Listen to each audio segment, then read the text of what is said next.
And it's just counting down.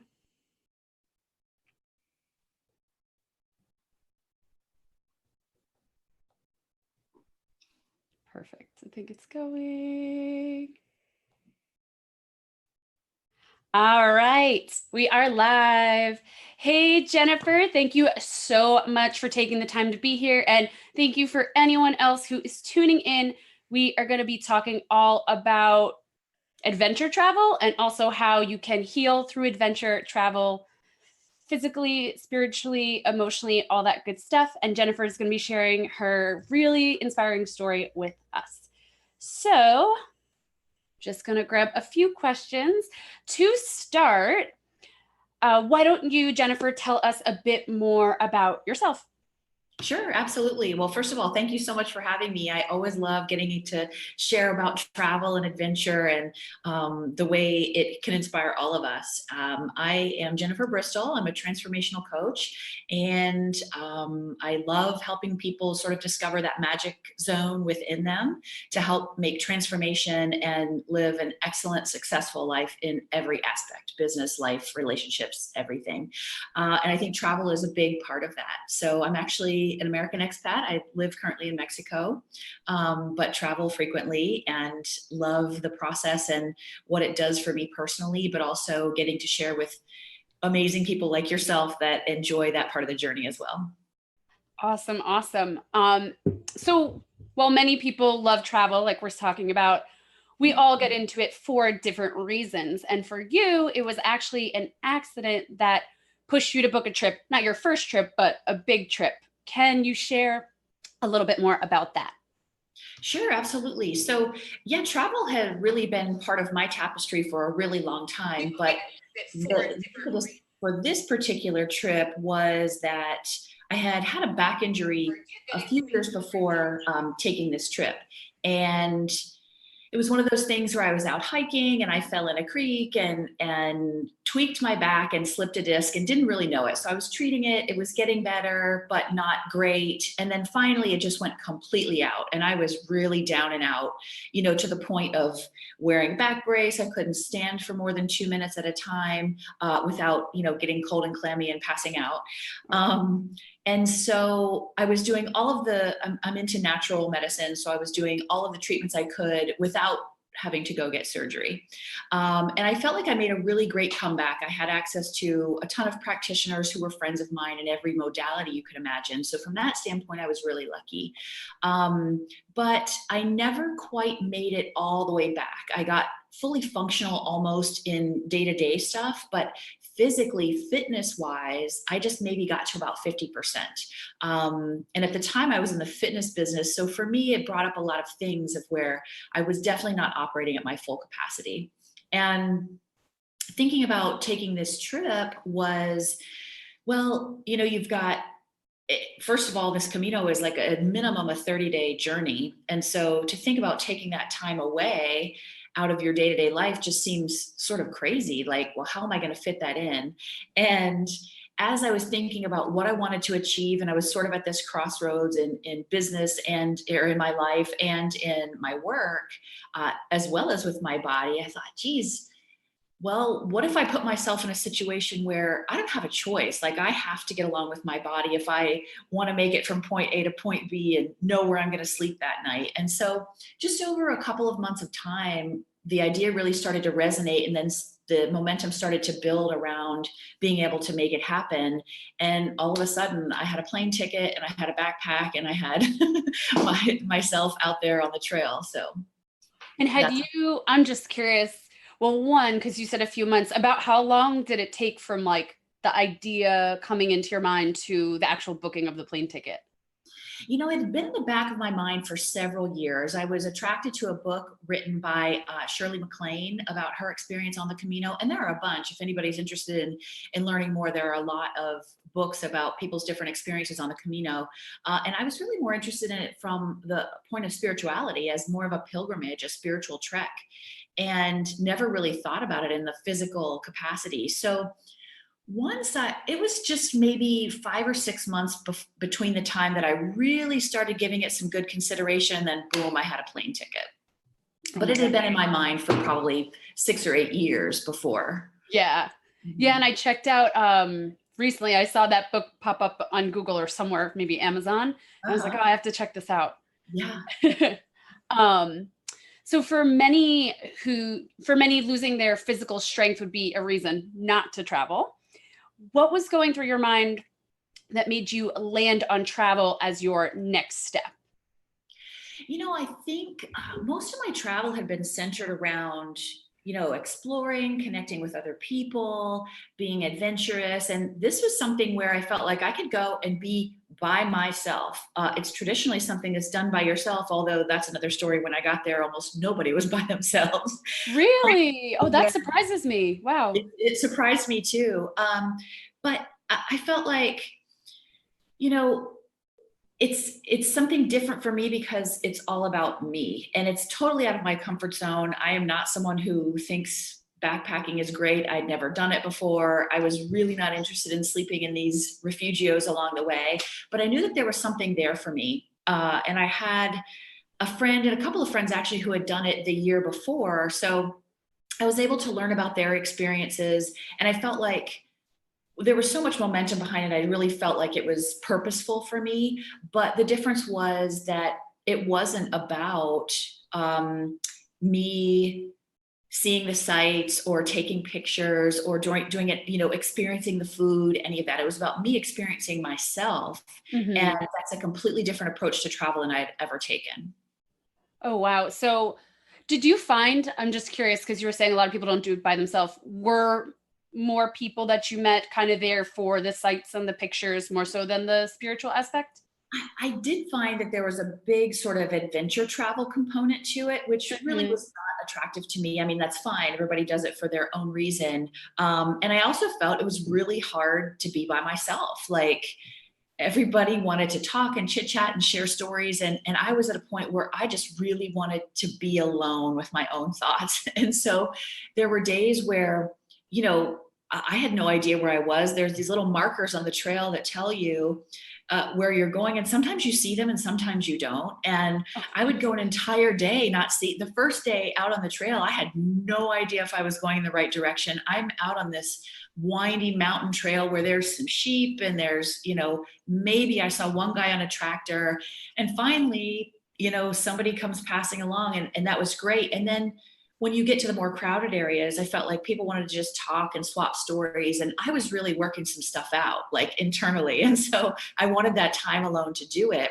But there was also that comfort factor of knowing, okay, well, I'm here by myself, but there are people I can in the distance that I can see that are also pilgrims that, if I needed something, I could yell to somebody. But I did finally find a pace that allowed me to have the autonomy and the alone time that I needed, but the comfort of being within the proximity of others kind of on the same journey.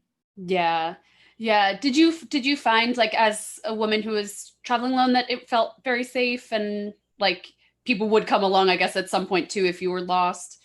It did, gosh, I mean, it was one of those examples, like this whole experience was really a sort of punctuated version, a metaphor of everything in life. So it was a very short term, book-ended experience of yourself, like in I don't know, a very short amount of time.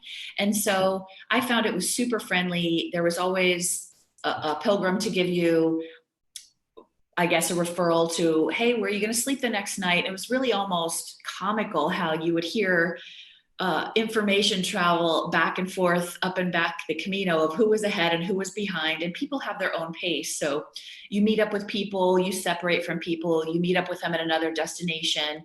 And there's just really this one commonality of everybody has been called to be there for some reason. And it doesn't matter if it's because of adventure. There's some people who I saw people who are walking it barefoot. I Oh, saw wow. people who were, camping the entire time and never spent the night with a roof over their head.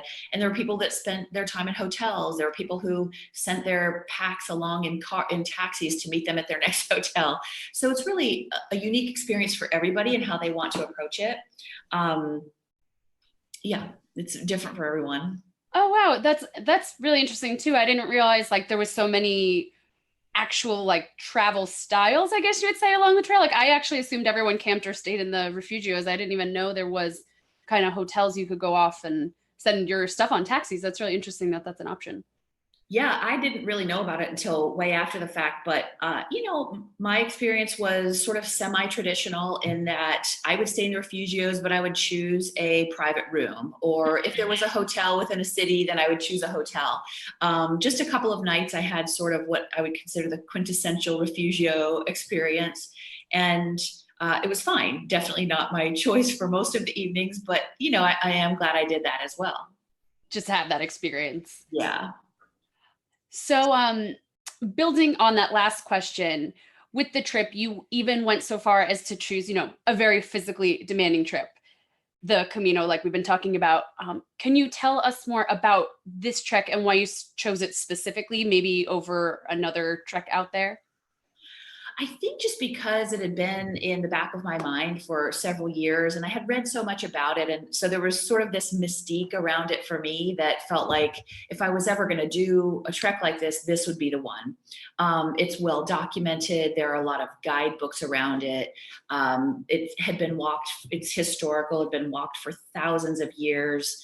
And I also felt like it was far enough away that I had to be in a foreign land. I don't think I could have done the same thing walking the Appalachian Trail or, something stateside.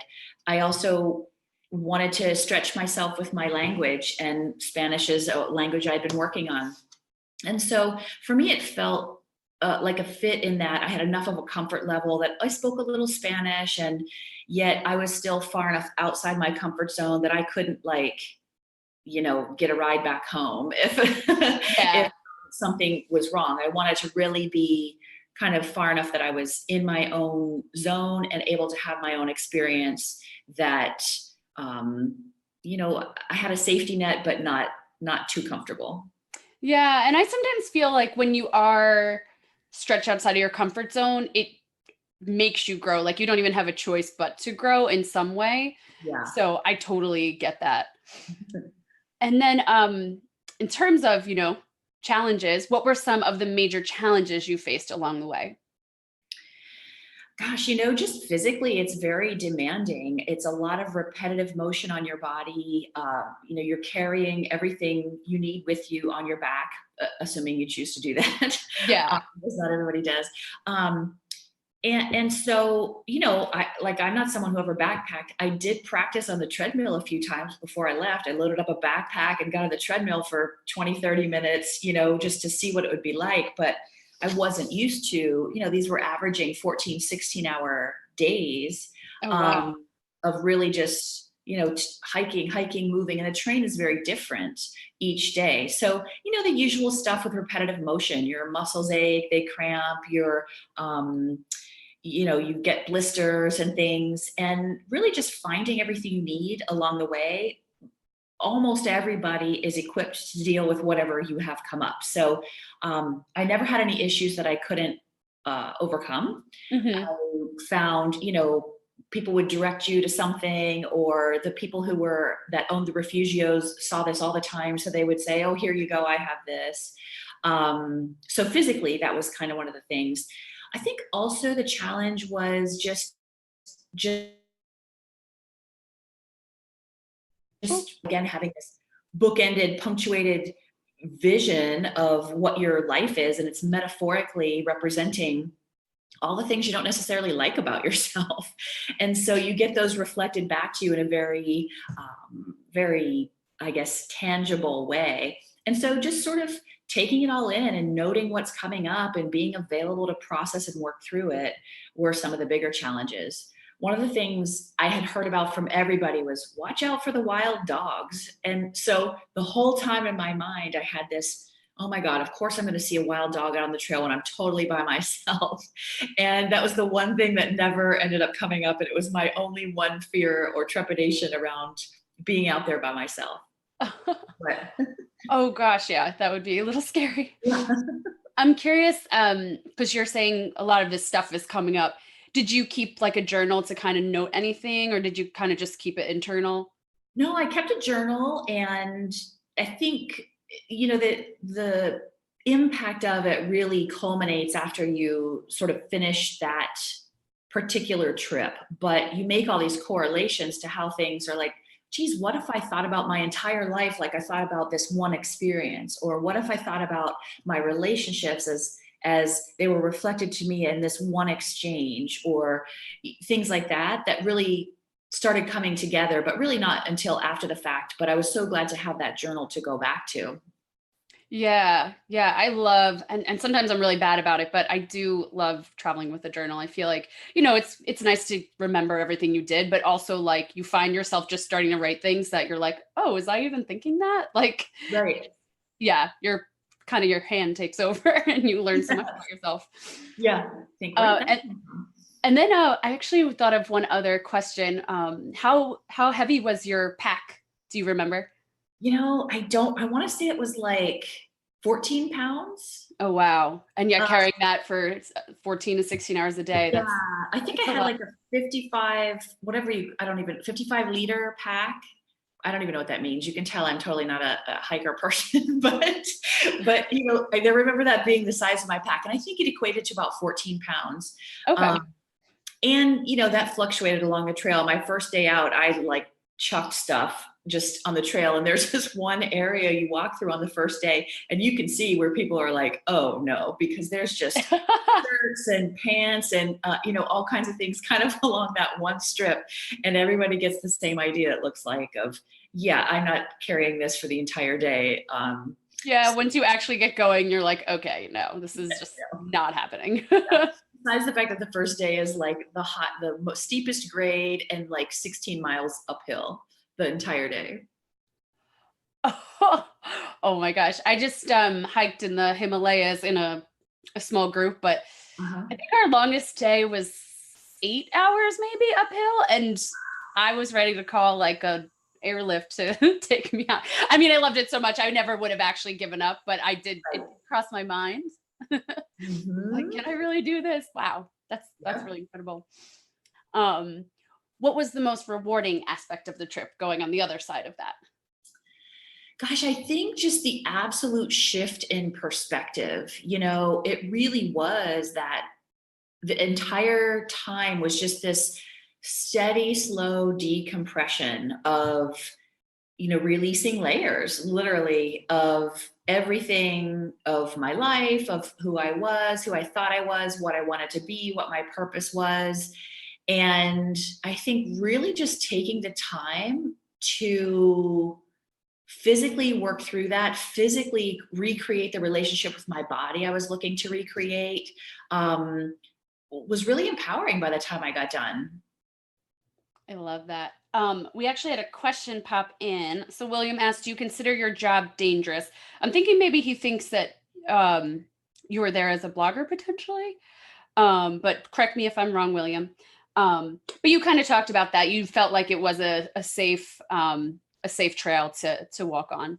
I did. I happened to go during a time that was pretty popular. It was not the main summer season on the trail. So I went in October, which was supposed to be, kind of just before the end of the close of the trail.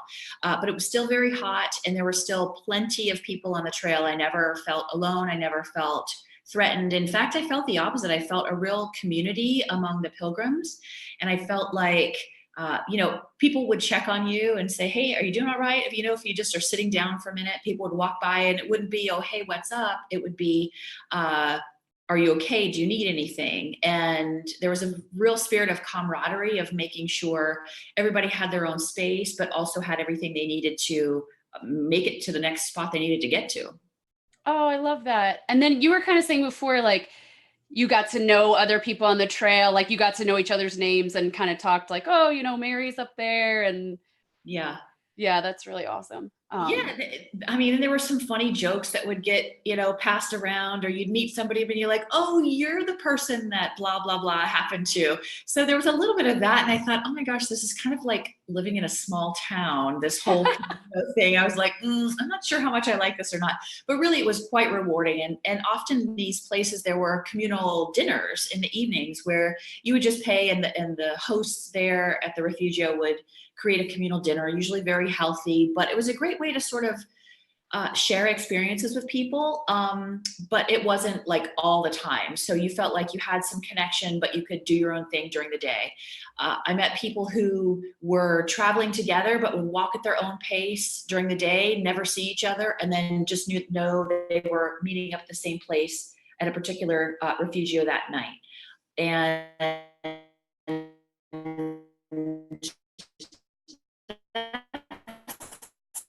how it sort of went. And then you just on the Camino. So some are not walking it in its entirety. Some are showing up for maybe a week at a time or a certain segment at a time. And then they do a certain segment each year until they finish it.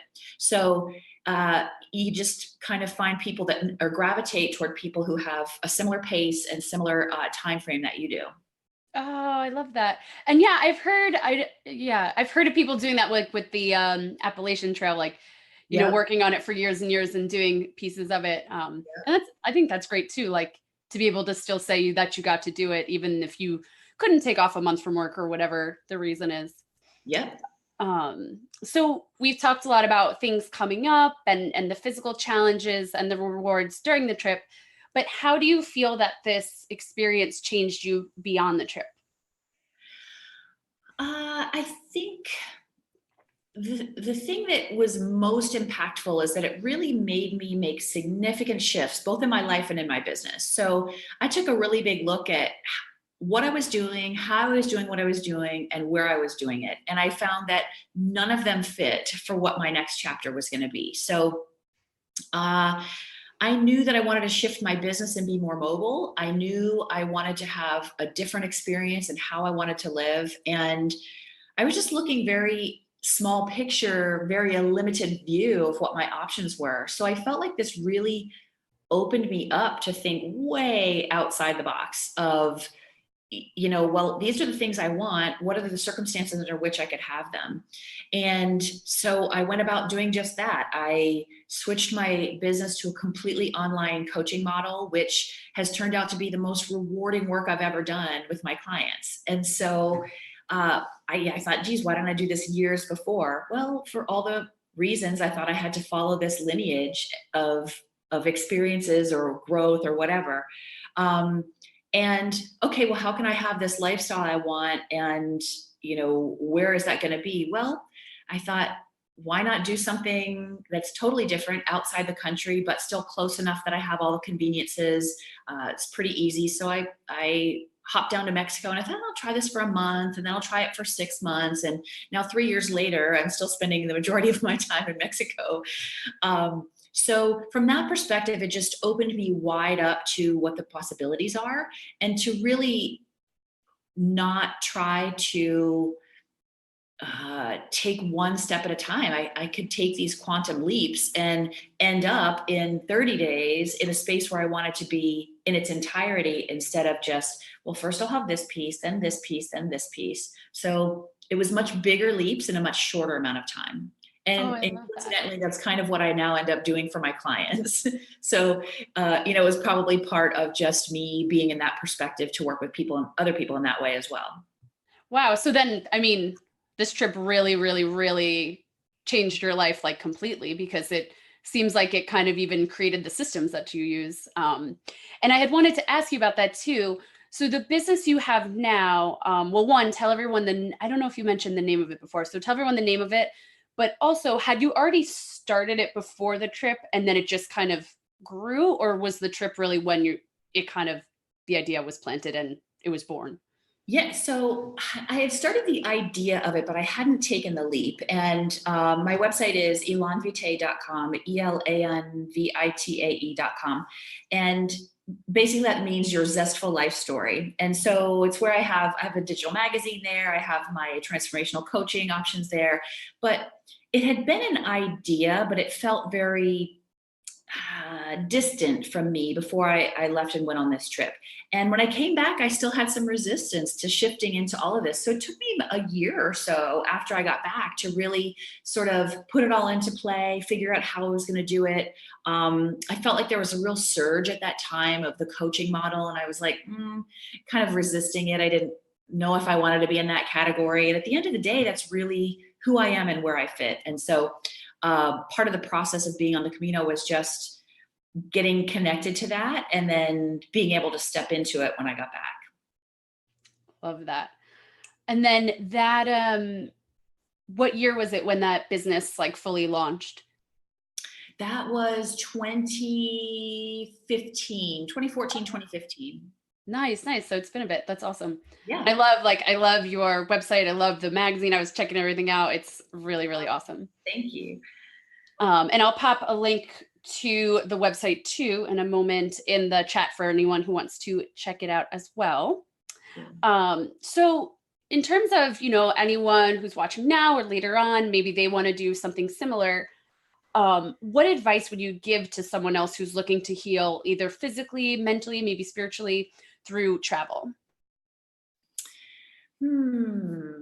Well, I think, my approach to this trip was very different from previous travel. And I it was the first time that really the travel and the location was almost the backdrop to the purpose of the journey. And before it had been the opposite. I had gone to a place to know it, to experience it, to embrace the culture, experience the food, all of that. And this was very different. So even though I had um, all those things, just amazing experiences around food and people and scenery and all of that, the focus of the trip was very much about me. And that was the big difference for this trip. And so I don't think, I could have gained benefit from going to the Caribbean and hanging out on an island for a week, or, there are plenty of things I could have done that would have fed me in a different way. But I don't think there's anything that would have broken me open in a way and given me that length of time to really work through things. So literally the biggest thing I had to think about each day was putting one foot in front of the other, going the right direction on the trail. Is it going to rain today? Am I going to eat another quiche, or am I going to, get some tapas, or what is whatever the thing was? And really just stripping out all those other decisions is so clarifying and creates so much silence in a way that you don't even realize how much you had mucking up your energy. So I think number one, the length of time and having it set aside to do it was a big factor in the healing part. Doing something completely unexpected for my body, for my psyche, where I was within my comfort zone, but far enough out of it that I couldn't really skimp or cheat on. If I knew that if I wanted to sleep under a roof, I had to get a certain distance within that day. And so anything in between there, I just had to work out between myself, my psyche, my body, my emotions, whatever. And you see it all. You see people having breakdowns, but it's all clearing and healing and purifying. And I think anything that's taxing physically like that has the capacity to do that, but also, provides the healing mentally, emotionally, spiritually as well. Yeah. Do you feel like too, because like, if you were say on an island in the Caribbean, you might go like into town, you might see a band, you might go to the bar for drinks. And maybe these things also cause distractions that, maybe you start thinking about something that you might change or do, or just kind of look inward, but then you forget about it because, the band comes on, or the drink comes, or whatever it is. Do you feel like this trip, because it had all these kind of distractions stripped away, it also allowed for that process to take place? I'd say absolutely. There was always sort of entertainment, or you would meet people that would get together and have an interesting conversation. But I really even avoided that. I wanted to be, if I was having a conversation, it was about something important to someone else, or it was, let's do yoga in this amazing yoga studio that happens to be there at this particular refugio, or oh hey, have you tried such and such restaurant, or somebody was looking for something vegan. I felt like just having a lot of options, or knowing what the next thing is going to be, or staying with it, that comfort of what my day-to-day wasn't going to serve me. So I wanted it to be enough where, hey, if my only thing is I want to be able to sleep in a bed the next night, then I have to get up and I have to do my thing and I have to put one foot in front of the other. And the same applies when you get back. I just learned to break things down into smaller step-by-step bites that seemed much more manageable. It took the momentum of day-to-day life and the trajectory of something that really wasn't there. It was just being fed by things in my environment, took them completely out of the picture. And I got to get really clear and connected to myself and create a new trajectory. Yeah. Oh, I love that. This question might be a little bit similar, but I'm curious if you have any tips for people who want to have a transformative experience on the road, maybe even in terms of like mentally preparing to allow these things to happen, or maybe it's, bringing a journal like we talked about, but just for really being in the place to let these things happen. That's a good question. I think um, well, I think when people are ready, they can create that experience anywhere. So you can literally go plop yourself down in a park in your own town that you've never been to before and pretend that you've never been there, and just observe from a different standpoint of taking it in. What do you appreciate about it? What do you notice that you haven't noticed before? And I think for me, something that really shifted the Camino shifted for me is that I started to look at my experience in other areas instead of me consuming the experience or getting what I could from it. I started to see it as an exchange, that what my perception of what I'm seeing and contributing to the space I'm visiting, it becomes an exchange, not just me learning or taking pictures or consuming the experience for myself. And I think that's a big difference, like no matter where you are. And it was literally the sound of the crunch of the dirt beneath my feet and me feeling it for the first time. Like I don't feel that when I'm walking on the sidewalk, getting to a meeting or getting into my car to go to dinner or any of those things. Like it was literally that step by step crunch, crunch, crunch, 10,000 times a day or more, 30,000 times a day, that made me feel like it was more of an exchange. And so I started looking at everywhere I went from that standpoint of what am I contributing to this space and time, to the people that are there, to my perception of what I see is changing what I see. And so it's less of a let me just extract it for myself. Let me contribute and share in this in a different way. Oh, I love that. That's such good advice. And then I just wanted to end with one final question because I know like a lot of people might be listening to this and think, oh, that would be great, but they're maybe afraid to travel or they've never done it. So they just don't know what to expect. So I'm curious what you think is the biggest misconception about travel. Oh gosh, I think there's a couple of them. One, I think a lot of people get caught up in like there's one way to do it, that it has to be with a tour group or it has to be by yourself or it has to be one thing, it has to be adventure. I have to take all my pictures and put them on Instagram or whatever.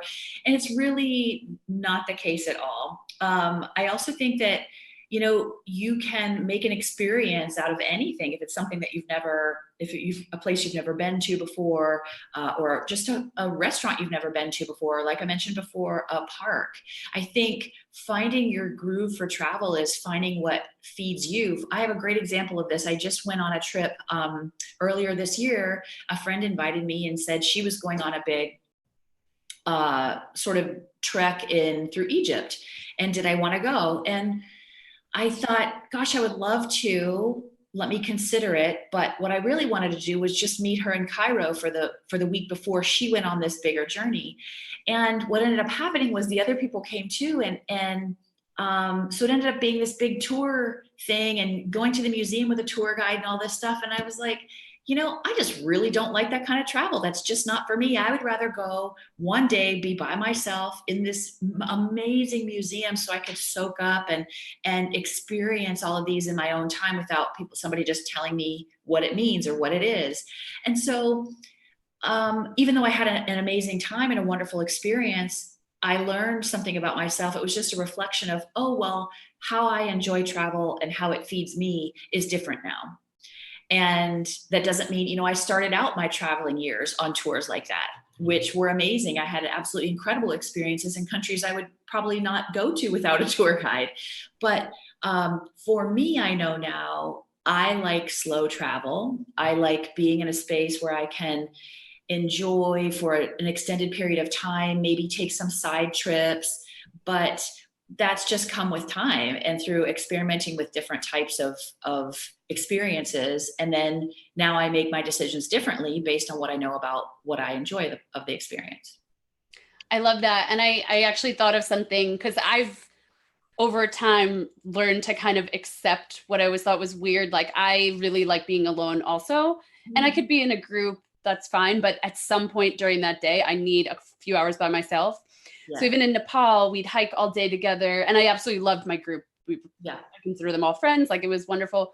But we'd get to our campsite or the homestay for the night, and everyone automatically wanted to go hang out together, drink some coffee together. And I was like, I need to be in my room by myself for like 4 hours now. Yeah, And absolutely. when I was younger, I always thought that made me like weird or, like, oh, I'm such a loner. But now I'm like, you know what? Everyone's talking more and more about how, being, what's the word, introverted is a good thing. So I love that this is like becoming more of a discussion online because I'm like, okay, you know what? This is a thing and it's actually healthy and it's who I am. And I'm just going to throw it out there. So I would just tell the group, I'm like, I love you guys. I need to be alone. Just going to Absolutely. be honest. Absolutely. And I think there's a way to build what your needs are into any specific trip. So like that's what your need is. You can plan for that and you can do it in a way that makes it comfortable for everybody. And by the same token, there are people that need the opposite. And so I think just learning about yourself and your needs and making sure they're met while you're on the road or traveling so that you don't come back and doesn't wreak complete havoc on your whole life and you have to recuperate from your trip for a month when you get back. It's really that you can integrate it and digest it as you go and consume it for the experience that it is, but in a conscious way of, oh, well, I still took care of myself, I'm not wrecked, I actually took the time to work out or do meditation or whatever it is that you would do in your daily life that does feed you and fuel you, you can have while you're in the process of experiencing somewhere else as well. Yeah.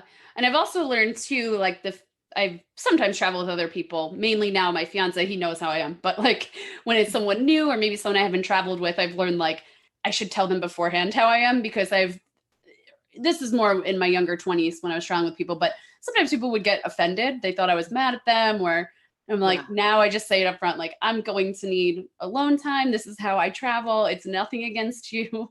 Yep, That absolutely. conversation up front. Yep, I think that's powerful. Yeah. And yeah, just like owning like your travel style, I think is really a good thing. Yep, for sure. Awesome. Well, thank you so much for taking the time. I'm going to pop your website link into the comments too for everyone who's going to see this replay. And then I'm going to be posting the video on Facebook and also on my blog in the next few days for anyone who wants to rewatch the interview, watch it later, or even see some written responses. So thank you so much again. It was Thank great you for chatting with having you me. about this. Now I want to literally go hike the Camino. I've wanted to do that for a while, and now talking to you about it, I'm like, I need to find, a nice chunk of time where maybe I could do this one day. Absolutely. Well, it was a pleasure. Thank you so much for having me. Absolutely. Bye. I have to pop over here.